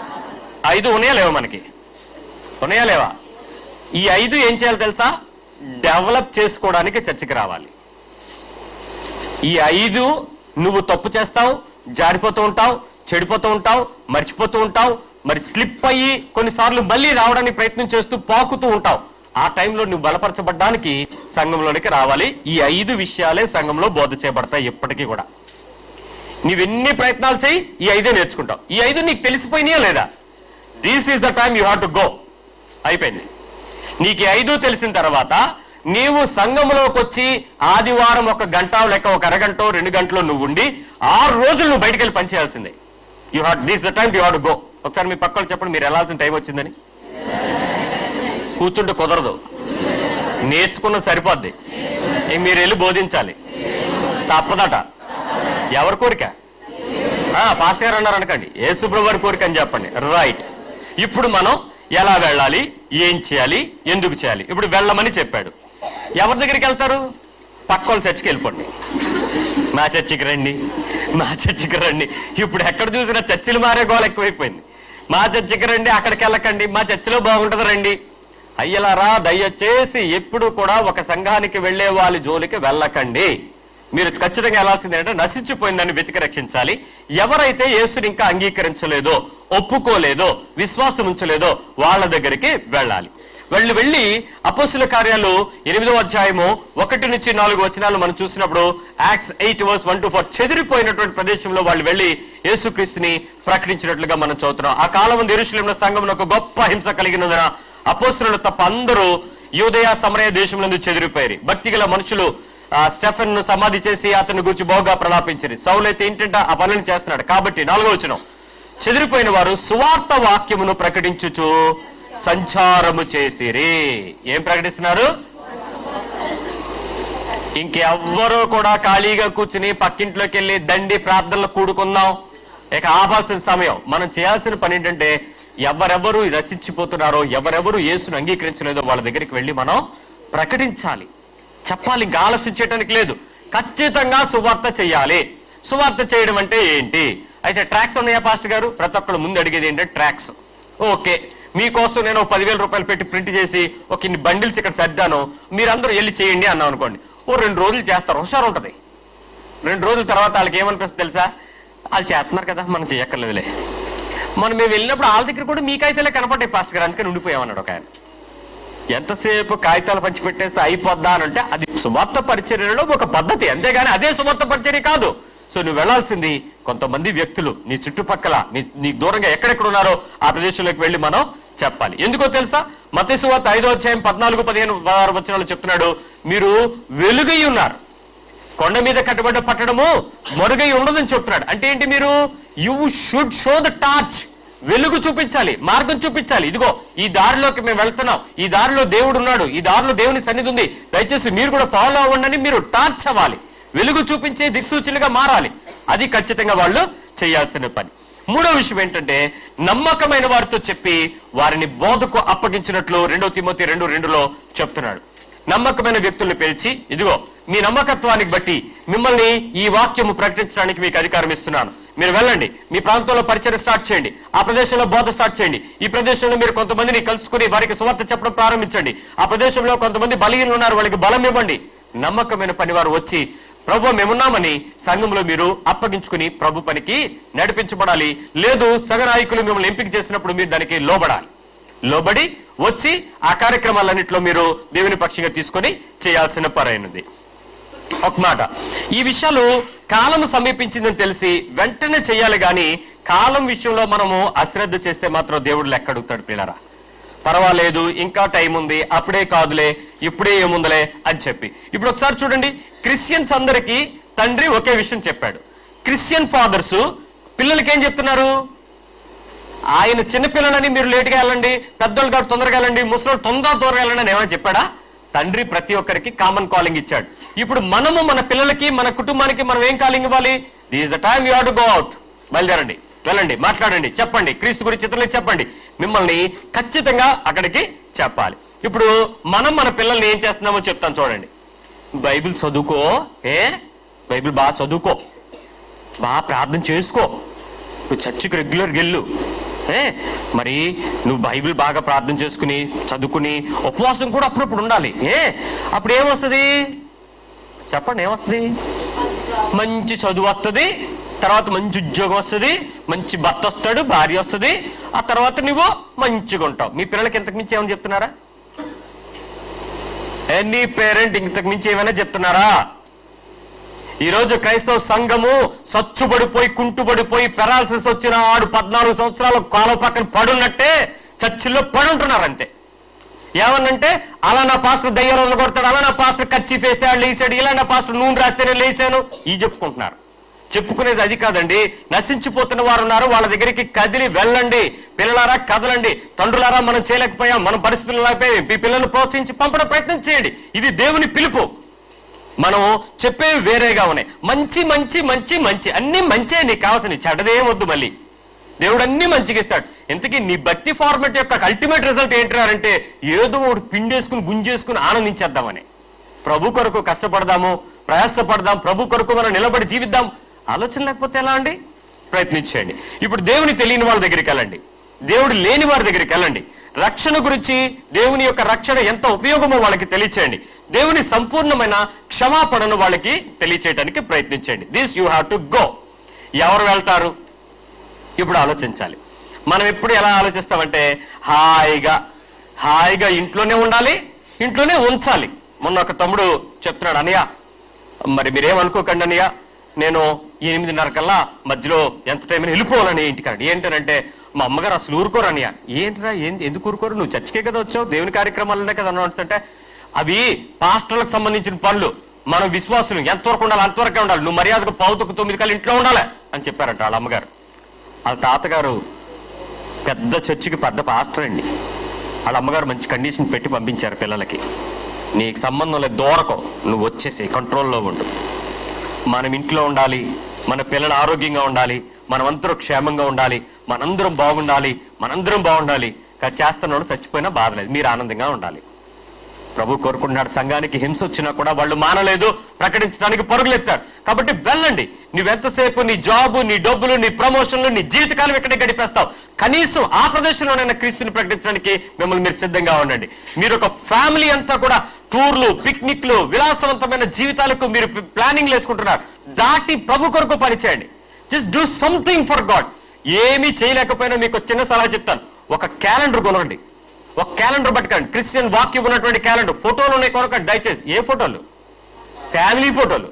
ఏం కొనకండి. ఫ్యామిలీ ఫోటోలు వాళ్ళే యేసు ప్రభులాగా ఫోటోలు వేసుకుంటారు, అలాంటి ఏం కొనకండి. దేవుని వాక్యము ఉన్న క్యాలెండర్స్ కొని దిస్ ఈస్ ద టైం, కొత్త సంవత్సరం, వాళ్ళ దగ్గరికి వెళ్ళి గ్రీట్ చేయండి. వాళ్ళు మిమ్మల్ని అడుగుతారు, హ్యాపీ న్యూ ఇయర్ అని ఊపేసుకుంటారు కదా. ఏంటో హ్యాపీ ఉంటుందో తెలియదు. మరి ఆ ఊపినప్పుడు ఇది ఇవ్వండి, చిన్న ఊపు ఇవ్వండి. ఏమని? సార్, దేవుడు మిమ్మల్ని ప్రేమించి మీకు ఒక కొత్త సంవత్సరం ఇచ్చాడండి. ఆ దేవుడు మిమ్మల్ని ఎంత ప్రేమిస్తున్నాడంటే మీ కొరకు చనిపోయి, మీ కొరకు తిరిగి లేచి, మీ కొరకు రావడానికి సిద్ధంగా ఉన్నాడు. ఓ హ్యాపీ న్యూ ఇయర్ అని చెప్పి క్యాలెండర్ ఇచ్చేయండి. స్మాల్ గిఫ్ట్, ఒక్క అవకాశం. మళ్ళీ నువ్వు వాడు పొంగల్కి వచ్చి సంక్రాంతికి ఎందుకు ఏమేం చేసుకోవాలని చెప్పక మునిపే యేసుక్రీస్తు గురించి చెప్పండి. ఒక్క చిన్న మాట క్రీస్తు కొరకు ఒక్కరికి ప్రయత్నించండి. నీకు అవకాశం ఉంది. ఎంతసేపు మీరు మన ఇల్లు, మన కార్లు, మన పిల్లలు, మనకున్నటువంటి పద్ధతులు దాటండి. ప్రార్థన చేయండి. నిన్న ఎవరో ఒక సిస్టర్ వచ్చి చెప్పారు నాకు, పాస్టర్ గారు నేను మొన్న కేజీహెచ్ నుంచి వస్తూ ఉంటే ఒక ఆవిడ నన్ను చూసి, నా బైబిల్ని చూసి అడిగింది, మీరు క్రిస్టియన్సా అని అడిగింది. అవును అన్నాను. అయితే నా కోసం ప్రార్థన చేయండి, నాకు దేవుడిలోకి వచ్చేయాలని ఉంది అని చెప్పిందండి. ఆవిడ కోసం ప్రార్థన చేయండి అని ఒక్క పేరు చెప్పింది నాకు. మిగిలిన వాళ్ళందరూ ఏం ప్రార్థన చేయమంటారు చెప్పండి? మా నాన్నకు బాగాలేదు, మా తాతయ్య కింద పడిపోయాడు 82 సంవత్సరాలు, ఇంకా బతకడానికి ప్రార్థన చేయండి, మళ్ళీ వాళ్ళకి అది ప్రార్థన చేయండి, మాకు ఇది ఆగిపోయింది ప్రార్థన చేయండి, మాకు ఇది ఉండిపోయింది ప్రార్థన చేయండి. మన ప్రార్థన లిస్టులన్నీ ఏంట్రా లాస్ట్ కంటే రక్షణ కొరకైన భారము కలిగిన ప్రార్థనలు ఆగిపోయి చాలా రోజులు అయిపోయింది. ఒక 5 నిమిషాల తర్వాత నుంచుంటారు, రండి నాకు ఎంతమంది ప్రార్థన చేయమని అడుగుతారు, నా పక్కన ఉండండి, వాళ్ళు ఏమడుగుతారు చూద్దరు. కానీ ఎంతసేపు స్వార్థపూరిక ప్రార్థనలు, స్వస్థతా ప్రార్థనలు, విడుదల ప్రార్థనలు, దీవెన ఆశీర్వాద ప్రార్థనలే, రక్షణ ప్రార్థనలు లేవు. చెయ్యాల్సిన సమయంలోకి వచ్చాం, గుర్తించండి. రైట్, ఇప్పుడు మనం ఖచ్చితంగా చెదిరిపోదాం, ఇంటి చుట్టుపక్కలకి వెళదాం, దూరంగా వెళ్దాం, బంధువుల దగ్గరికి వెళ్దాం, స్నేహితుల దగ్గరికి వెళ్దాం. ఒక సిస్టర్ అంది, పాస్టర్ గారు ఎన్నాళ్ళకి ఎంత మంచి వాక్యం చెప్తారు అనుకోలేదండి. ఏమంటే వెళ్ళమన్నాం కదా, పండగ వస్తుంది, మా వాళ్ళందరి దగ్గరికి వెళ్ళిపోతానంది. మా పుట్టింటికి వెళ్ళిపోతానంది. నీ పుట్టింటి పండగకి వెళ్తున్నావా సువార్తకి వెళ్తున్నావా అని అడిగితే పండగ సువార్త రెండు అయిపోతాయి. అన్యాచారాలలో ఉండి శాపం తెచ్చుకునే దరిద్రమైన బతుకు నీకెందుకు? నువ్వు క్రైస్తవురాలు అని నీకు తెలియదా? ఆ అన్య ఆచారాలతో చెయ్యి పెడితే ఎంత తీవ్రమైన శిక్ష ఉంటుందో నీకు తెలియదా? అలాంటి వాటికి పూజింతుము రండి ఎవరైనా ప్రేరేపిస్తాను నరికేమన్నది బైబిల్. అలాంటిది నువ్వు వెళ్ళి వాళ్ళ పక్కన కూర్చుని వాళ్ళు ఏం మూల పెట్టిన పెట్టలేదు, సపరేట్ గా పెట్టారని పక్కన తింటంటే నిన్ను ప్రభు ఏమంటాడు? కాబట్టి వాళ్ళలో దూరిపోయేటప్పుడు సువార్త చెప్పకు, వాళ్ళు ఆనందించేటప్పుడు నువ్వేం చెప్పలేవు, వాళ్ళ శ్రమలో ఉన్నప్పుడు చెప్పగలవేమో చూడు. ప్రత్యేకంగా వెళ్ళు, అంతేగాని పండుగ వస్తుంది కదా అప్పుడు వెళ్ళిపోతానని పుట్టినకి సత్తకండి. నీ చుట్టుపక్కల నీ బంధువుల దగ్గర నుంచి కదులుతూ నువ్వు చేయాల్సిన పని. Now let us teach what we teach. ఏం చెప్తారు వెళ్ళి? మీకు ఏ సంగతులు ఆజ్ఞాపించుతునో అవన్నీ మీరు వెళ్ళి ఏం చేయాలంట? అన్నీ కొన్ని అన్నీను. కాబట్టి ఇప్పుడు మీరు ప్రతి వారం వాక్యం ఎలాగెనాలి? ఏదో ఒకటి చెప్పుకో బాబు, అలా కూర్చుంటాం. గోడ బాగుంది, ఏ చక్క ఫ్యాన్ కింద ఉన్నాము, అమ్మ వేడిగా ఉంది. ఈ కాదు కావాల్సింది, నీ హృదయంలో దేవుని యొక్క మాట ఏం మాట్లాడుతుందో, ఎలా బాగు చేసుకోమన్నాడో, ఏ సిద్ధముందో ప్రతి ఒక్కరూ వెళ్ళి దేవుని దగ్గరకు చెప్పాలి. బైబిల్ చెప్తుంది ప్రియులారా, జీవన సంబంధమైన వ్యాపారాల్లో చిక్కుకుపోకండి అని చెప్తుంది. Don't be threat with your jobs and financial problems. చిక్కుకుపోకండి. వ్యాపారాలు, అభివృద్ధి పొందే పద్ధతులు, జీవితాలు, ఉద్యోగాలు, వీటిలో చిక్కుకోకండి. అవి ఉంటాయి, అవన్నీ దేవుని పనికి ఉపయోగపడేవిగా మారాలి తప్ప వీటికి చిక్కుకొని దేవుని పనిని నిర్లక్ష్యం చేయడం తగదు ప్రియులారా. యేసు ప్రభువారు వెళ్ళి బోధ చేయండి అని చెప్తున్నాడు. ఇక్కడ అందరూ పాస్టర్లు అయిపోరు, అందరూ పాస్టర్లని అనుకోవద్దు, కానీ అందరూ కూడా దేవుని పని చేయడానికి పిలువబడ్డవారమని గుర్తించండి. ప్రతి ఒక్కరిని కూడా దేవుడు ప్రకటించాలని కోరుకుంటున్నాడు. సమయం లేదు, ఈ సమయం ఆ రోజు అనేం లేదు, ప్రతిరోజు ప్రతి సమయము ప్రకటించబద్దులమైన దీనికి ప్రయాసపడాలి. ఏమండి, జాబ్ రాలేదు, ప్రయత్నం మానేసినోడు ఎంతమంది ఉన్నారు ఇక్కడ? మేము ఇంకా ఊరుకున్నామండి అనేవాడు ఏమైనా ఉన్నాడా? ఇంకా ఏమైనా ప్రయత్నం చేస్తారా లేదా? ఈ మధ్య దేవుని కృపను బట్టి ఇంకొక 2 సంవత్సరాలు మీకు రిలాక్సేషన్ వచ్చింది అని అంటే వాళ్ళకి ఇంకెంత సమయం, అయ్యి 2 సంవత్సరాలు ఎలాగైనా కొట్టేయాలని చెప్పి కింద మీద పడిపోయి ప్రయత్నం చేస్తారా లేదా? ఒక సోల్ కోసం నువ్వు ఎప్పుడైనా ప్రయత్నం చేసావా? ఒక ఆత్మ కొరకు నువ్వు అలా ఎప్పుడైనా తీవ్రంగా ఉన్నావా? ఏది ఉద్యోగానికి నువ్వు ప్రయత్నం చేసినాడు లేదే? అంత అవసరం లేదే మనకి? రైట్, ఎప్పుడైనా మీరు ఆలోచించండి. ఉద్యోగం కోసం మనకు కొన్ని టైమింగ్స్ ఉంటాయి. ఆ టైమింగ్కి మనం చాలా యాక్టివ్గా ఉంటాం. దేవుని కొరకు అలాంటి టైమింగ్కి యాక్టివ్గా దేవుని కొరకు నిలబడ్డావా? చెక్ చేయండి. ఏ సమయంలోనైనా మనకున్నటువంటి స్కెడ్యూల్స్, మనకున్న ప్లాన్స్ మన సెల్ఫిష్గా ఉంటాయి. ఇది ఆత్మల సంపాదన కొరకు మన టైమింగ్, మన ప్లాన్స్, మన మెటీరియల్, మన రిసోర్స్ అండ్ సెల్ఫ్ వాడడానికి రెడీ అవ్వండి. ఇది మంచి సమయం, దేవుని కొరకు సిద్ధమైన సమయం. ఖచ్చితంగా మనం ఎలా చేయాలో తెలుసా? మళ్ళీ చెప్తాను, జాగ్రత్తగా రండి. ఎలా చెప్పాలి? బోధించేటప్పుడు చిరాకుగా బోధించకండి. చెప్పండి ఒకసారి. చిరాకుగా బోధిస్తే దేవుడి ప్రేమ ఎలా అర్థం అవుతుంది? అందుకని బైబిల్ ఎలా చెప్తుందంటే దీర్ఘ శాంతంతో ఉపదేశించమని చెప్తుంది. ఎలాగా? మొన్న ఒక ఆయన వచ్చాడు, ఎన్నిసార్లు చెప్తారండి మాకు, మా అన్ని మట్టిపోరలండి, మేమంతా దొనపో తొక్కలండి, మేము మా మాట వినవండి, ఇంకొదిలేండి, ఇంకేదో చెప్పుకోండి అన్నాడు. అలా వదిలేయడానికి నేను రాలేదయా, నువ్వు ఎన్ని రోజులైనా నేను అలాగే చెప్పుకుంటాను దీర్ఘశాంతంతో అని చెప్తాను. ఎలాంటి దీర్ఘశాంతంతో ఉపదేశిస్తే ఏమవుతుందో చెప్పనా? ఒకసారి 12 సంవత్సరాలు అప్పుడు యేసు ప్రభు వారు వీధిలో ఒక చర్చి దగ్గర మాట్లాడుతున్నాడు. వాళ్ళ అమ్మ నాన్న వచ్చి ఈడ్చుకెళ్ళిపోతున్నప్పుడు ఓ దొంగోడు చూశాడండి. దొంగోళ్ళు ఎప్పుడు ఏ పని మీద ఉంటారు? దొంగతనం మీద ఉంటారు. ఈ యేసు ప్రభు వారు వెళ్ళిపోయాడు, బెత్లెహేంలో వాళ్ళ నాన్న వెళ్ళి కార్పెంటర్ పనిలో పెట్టాడు, ఈయన చెక్కలు కోసుకుంటున్నాడు, కార్పెంటర్ పని చేసుకుంటాడు. దొంగోడు ఎప్పుడు ఏ పని మీద ఉంటాడు? యేసు ప్రభు వారి కొట్లో దొంగతనం కూడా చేసి ఉంటాడు, ఎందుకంటే ఆడు ఎక్స్పర్ట్ కదా దొంగల్లో. ఈడు దొంగతనం చేస్తున్నాడు, వింటున్నాడు. ఒకరోజు యేసు ప్రభు వారు ప్రసంగం చేస్తున్నాడు. ఆ దొంగడు, అరే ఇదేదో బాగున్నట్టుందిరా, నేను మారిపోవచ్చు అంటే నాకు ఒక అవకాశం ఉందన్నట్ట అన్నాడు. పక్కన కూడా మనం దొంగోళమే ఏడనుకుంటున్నాను, ఏంటి ఇన్ని మారిపోతావా అని గద్దించాడు. పక్క దొంగ కొలీగ్. వెంటనే వీడు, అమ్మ నేను దొంగను కదా, నువ్వు వినకూడదు అని చెప్పాడు, మారు మనసు పొందాడు. ఏం మనసు? ఇలా కొద్ది రోజులు జరిగిపోయింది. ఈ రోజులన్నీ జరిగిపోతున్నాయి. ఒక రోజు యేసు ప్రభుని సిలువ మీదకి ఎక్కించారు. ఎక్కడ? అప్పుడు పక్కకు చూస్తే కొలీగులు ఇద్దరు ఉన్నారండి. ఇద్దరు కొలీగుల్ని పక్కన ఉన్నారు. విచిత్రమైన సంఘటన. మీకు ఎందుకు ఈ విషయం చెప్పాను తెలుసా? దీర్ఘశాంతంతో యేసు ప్రభు వారు ప్రేమించి 33.5 సంవత్సరాలు ఏ నీతినైతే, ఏ బోధనైతే, విశ్వాసాన్ని అయితే ప్రజలు చూపించాడో అది ఎలా ఫలించదో చూడండి. అక్కడ అంటున్నాడు, రే ఈయన దేవుని కుమారుడు రా, నువ్వు అలాగ అనకరా, మన ఇద్దరం దొంగలవి, నీ మాటిని నేను చెడిపోయి ఇప్పుడు మీదకెక్కాను, అనవసరంగా ఆయన దేవుని కుమారుడు రా అని ఒకడు ఒప్పుకున్నాడా లేదా? ఒప్పుకున్నాడు. యేసు, నీ రాజ్యంతో నువ్వు వచ్చినప్పుడు నన్ను, యేసు ప్రభు సిలువ మీద ఏమన్నా దేవుని రాజ్యం గురించి, పరలోక రాజ్యం ఇలాంటి వారిది అని ఏమన్నా బోధ చేశాడా? ఎక్కడ బోధ చేశాడు? కొండ మీద బోధ చేశాడు. దొంగడు ఎలాగన్నాడు? మనోడు ట్రూ ఫాలోవర్ అండి, రహస్యంగా ఫాలో అవుతున్నాడు. యేసు ప్రభు దగ్గర ఏమన్నా ఉంటే పట్టుకుపోదామని. ఎందుకు? ఈడి ఫ్రెండ్ ఆడకున్నాడు పక్కన, ఎవడు డబ్బులు లెక్కేసుకుంటున్నాడు ఒకన్నాడు కదా, వీళ్ళందరూ బ్యాచ్. అక్కడ చూశాడండి. అప్పుడు ప్రభు అన్నాడు, నేను నీ గురించి ఎప్పుడు ప్రార్థన చేస్తూనే ఉన్నాను, నేను ఎప్పుడు దీర్ఘశాంతంతో ఉపదేశిస్తూనే ఉన్నాను, నా ప్రార్థన నా ఉపదేశం నువ్వు విన్నావు, కాబట్టి నిన్ను నేను రక్షించుకుంటున్నాను, నేడు నీవు నాతో కూడా నిశ్చయముగా పరదేశంలో ఉంటావని చెప్పేశాడు. ఎంత దీర్ఘశాంతం, ఎంత దూరం వెళ్ళి ఆ మనిషిని రక్షించుకున్నాడు దొంగడిని. నీకు ఎప్పుడైనా అలాంటి రక్షణ ఉందా? వీళ్ళకి చెప్పడం వేస్ట్ అండి బాబు, వీళ్ళు మారరు, వీళ్ళు వినరు, వాళ్ళ దగ్గరికి వెళ్ళకూడదు. వాళ్ళే ఎలా ఉపదేశించాలి? చిరాకుతోనా? దీర్ఘశాంతంతో ఉపదేశించండి, ఖండించండి, బుద్ధి చెప్పండి, గెలవడానికి ఆర్గ్యుమెంట్లు చేయకండి. సత్యం ప్రకటించామా లేదా అన్నది ముఖ్యం, ఆర్గ్యుమెంట్ గెలిచామా అన్నది ముఖ్యం కాదు. నిన్ను ఆర్గ్యుమెంట్ లో గెలువు అని చెప్పి మన గుండాభత్రి గారి పుస్తకం పట్టుకెళ్ళిపోయి భగవద్గీతలో యేసు ప్రభు ఇక్కడ ఉన్నాడు, ఖురాన్లో యేసు ప్రభు ఇక్కడ ఉన్నాడు, ఏ ఆర్గ్యుమెంట్ లో చేయమని బైబిల్ చెప్పలేదు. యేసు ప్రభు గురించి సత్యం చెప్పమని చెప్పింది అంతే. దేవుని వాక్యం ఏంటో అదొక్కటే చెప్పండి, మిగిలినవేమీ మనం చెప్పదు. దీర్ఘశాంతంతో ఉపదేశించండి, ఖండించండి, బుద్ధి చెప్పండి. అయితే ఒకటి మాత్రం హెచ్చరిక చెప్తాను, ఏంటంటే కలిపి చెరిపి సువార్త ప్రకటించకండి.